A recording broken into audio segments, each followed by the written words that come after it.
Hey there, everybody. Phil here for AndroidCentral.com. We are live at day 2 of the Samsung Developers Conference, and the show floor has opened up. As you can see, we have people everywhere. Andrew, it's a little insane. You're taller. You can see above me.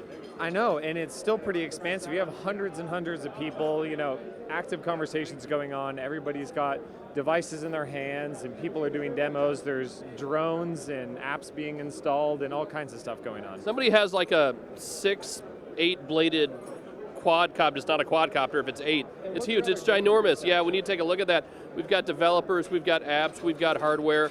It's, any show we've ever been to before, this is what you're seeing here, and it's all for Samsung this time. They're bringing them all together. So let's go run around and take a look and see what we can see, shall we?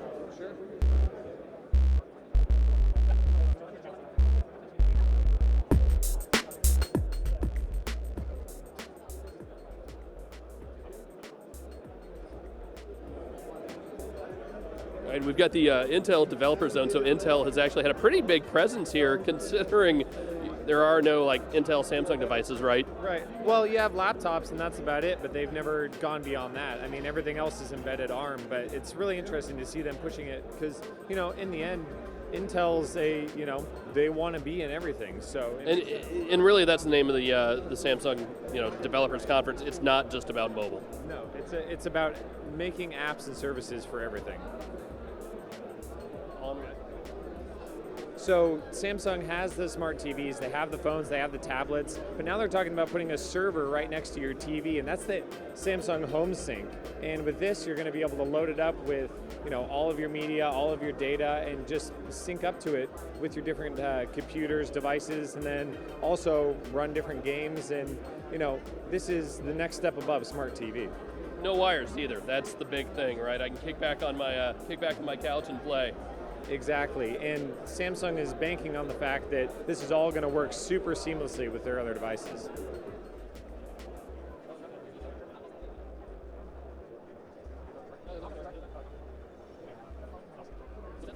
So it's not sexy, it's a little tough to wrap your mind around sometimes, but security, especially enterprise security, is more important than ever.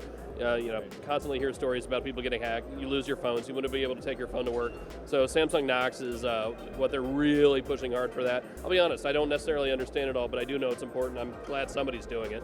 Well, and what matters is that the IT administrators understand it, and Samsung is hoping that the consumers don't have to know what's going on underneath the hood. All they know is they have one device that does what they want for work and for at home. And there's nothing wrong with my phone just working, and I don't need to know how to use it. Exactly. I will freely admit that.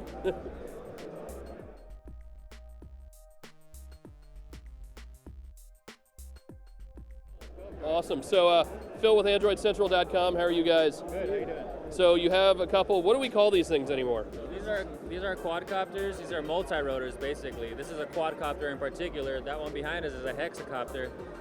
What these are used for is aerial photography and cinematography. It's still in a gray section because FAA doesn't allow commercial use of it, but it's technically still in the hobby stage. But these are advanced machines that haven't. We're definitely ahead of the industry, and as far as RC goes, because no one sells, a proprietary system where you have a camera with, with your transmitter. This transmits video to any smartphone. Mm-hmm. Which has a repeater, which creates a network for it. You would then log into the network, and then it gives you about 300 meters of range. Show me the hexacopter. This is insane. Okay, so this is a hexacopter here. This is a new one from DJI. It's a SA100 Evo. It's made to carry a bigger size DSLR camera. Mm-hmm. This is a gimbal here. This is what this is for.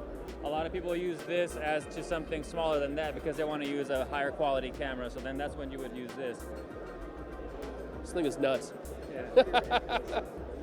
This is awesome. All right, thanks, man. Guys. Yeah, thanks. So we are big fans of Gun Brothers. Played it, I don't know how many times. Yes, absolutely. So what's new about it now? Well, we have integrated it with Samsung's Cord using Group Play, which makes our multiplayer experience that much more streamlined, that much easier. So you can go directly into the Group Play menu. You'll see that it's already populating with a list of local devices. If she sends you an invite to this device, you'll immediately see, which device that is. We've got a few of them on the table here, as you can see, and Cord picks them all up. Go ahead and press accept.